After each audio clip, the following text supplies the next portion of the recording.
Many people said the Grateful Dead studio albums were a mess. Critics called them unfocused. Fans complained they sounded nothing like the concerts. Even the band members themselves called their early records embarrassing. But here's the thing nobody talks about. Those so-called failures weren't mistakes. They were experiments that changed how live music gets recorded forever. And the story of how the Dead try to capture their sound in the studio is way more interesting than anyone realizes.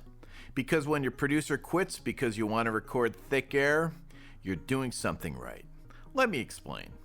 1967, the summer of love. The Grateful Dead are the hottest live band in San Francisco, playing 5-hour shows at the Fillmore and Avalon Ballroom.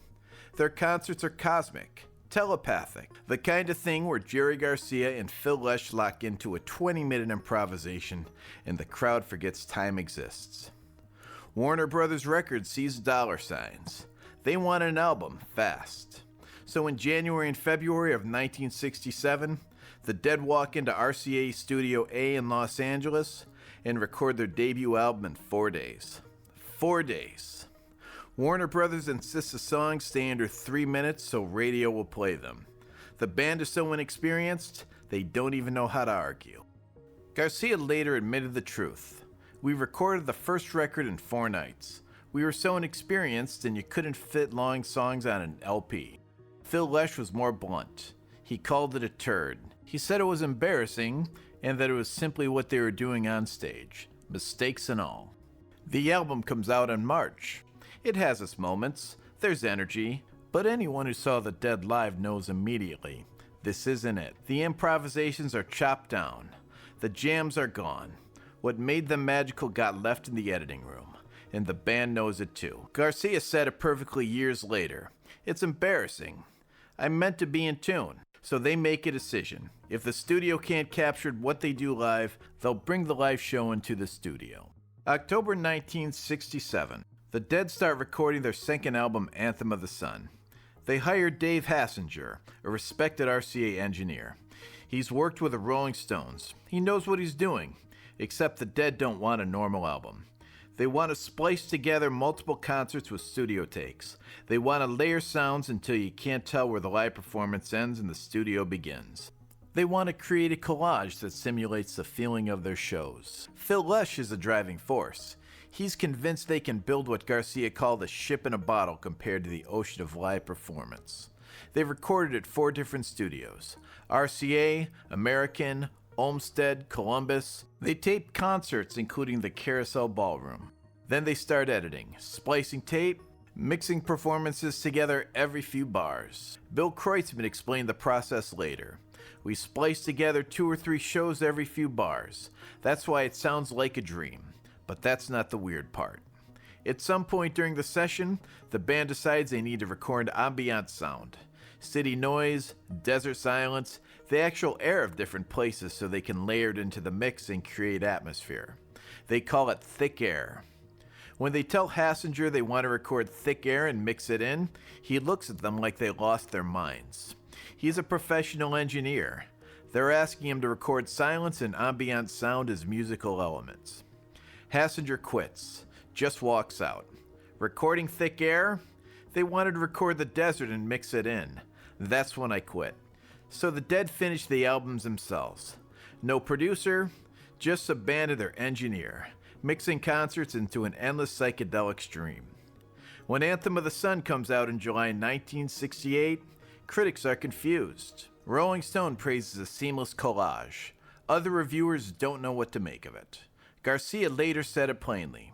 We weren't going to be like other bands, so we mixed live shows with studio stuff. The problem is, even with all that innovation, it still doesn't sound like a real Dead concert, because you can't splice your way to telepathy. You can't edit your way to magic, but they're not done trying. August 1968, the Dead start recording their third album, Aoxomoxoa, and this time they're going to get it right. They have new technology, 8-track recording. Then halfway through, 16-track machines arrive. Suddenly, they can isolate every instrument, layer every sound, fill every track. Bill Kreutzmann remembered what happened next. The 16-track let us fill all the tracks with nonsense. We used everything twice. They spent months in the studio, overdubbing, re-recording, obsessing over drum sounds for hours, and realize they've done nothing else. Robert Hunter joins as full-time lyricist, writing all the words. Songs like China Cat Sunflower and St. Stephen emerge, poetic and mythic, and completely unlike anything else in rock music. Here's the thing about having unlimited studio time and new technology when you're tripping on acid and trying to capture the sound inside your head. You lose perspective. You lose the plot. You lose track of how much money you're spending. The sessions drag on. The band scraps the 8-track tapes entirely and starts over with 16 tracks. They can't stop tinkering, can't stop adding, can't stop trying to make it perfect. And somewhere in the middle of all this, things get tense. Bob Weir and Pigpen aren't contributing much to the experimental direction. Some band members start talking about firing them. It doesn't happen because, as Phil Lesh said later, the band is a family. But the fact that it's even discussed shows how fractured things have become. When the dust settles and Aoxomoxoa finally comes out in June 1969, they spent $180,000. In 1969 money, that's over $1 million today. Bill Kreutzmann was painfully clear. Aoxomoxoa cost us $180,000 and put us in debt. The album is gorgeous, psychedelic, intricate.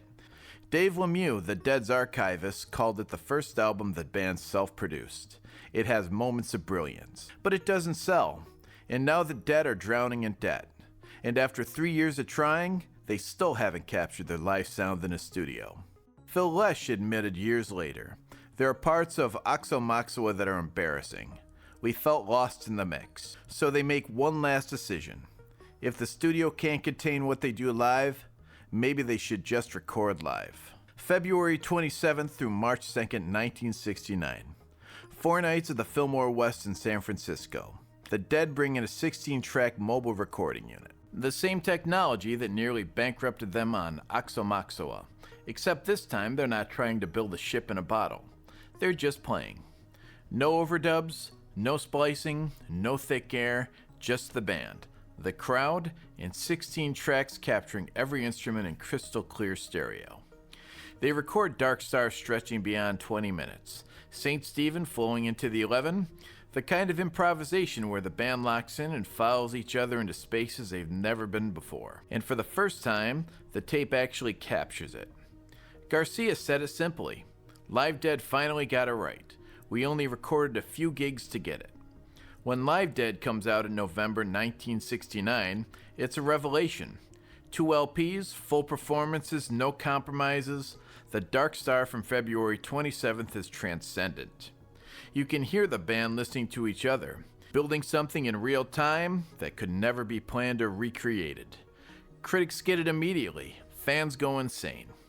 Deadheads today still call the 1969 Fillmore West run the gold standard. And here's a beautiful irony. The album that paid off the entire Aoxomoxoa debt was the one where they stopped trying to be clever. Stopped trying to edit and splice and manufacture magic. They just hit record and played. Garcia later summarized his whole philosophy. Our concerts are the real music. The records are just an advertisement. Live Dead defines what a jam band live album should be. Every double live album that comes after, from the Allman Brothers to Fish, follows a template the Dead created in those 4 nights. So here's what everyone got wrong about the Grateful Dead studio albums. They weren't failures. They were the price of innovation. The 4-day debut taught them that speed and radio demands kill spontaneity. Anthem of the Sun taught them you can't splice your way to telepathy, but you can invent new ways of thinking about recorded music. Aoxomoxoa taught them that unlimited possibilities can become unlimited problems, but that Robert Hunter's lyrics and deep experimentation could create something genuinely new. And all those lessons led directly to Live Dead, the album that finally worked because they stopped trying to make the studio sound live and just recorded the thing that was already working. Garcia said the quiet part out loud when he admitted, "We invented the way jam bands record live albums." Every time you hear a 20-minute Fish jam on vinyl, that's a Dead's DNA. Every time you stream a 3-hour live show from your favorite band, that's a Dead proving that performance doesn't have to fit in 3-minute chunks. The critics were right about the early studio albums were messy. What they missed was that the mess was a point. The Dead weren't trying to make perfect records. They were trying to figure out if recording technology could capture lightning. It couldn't. But in failing to capture it, they discovered something better. They proved that some music only exists in the moment, that improvisation is sacred because it's unrepeatable, that the best way to document the Grateful Dead wasn't to tame them in a studio, but to roll tape and let them run wild. Phil Lesh called the debut a turd. Garcia said the early albums were embarrassing, and they were both right, but they were also wrong. Because those embarrassing records, those expensive failures, those impossible experiments with thick air and 16 tracks and spliced concerts created the blueprint for how live music gets captured forever. And that's worth $180,000 and a few embarrassing albums any day.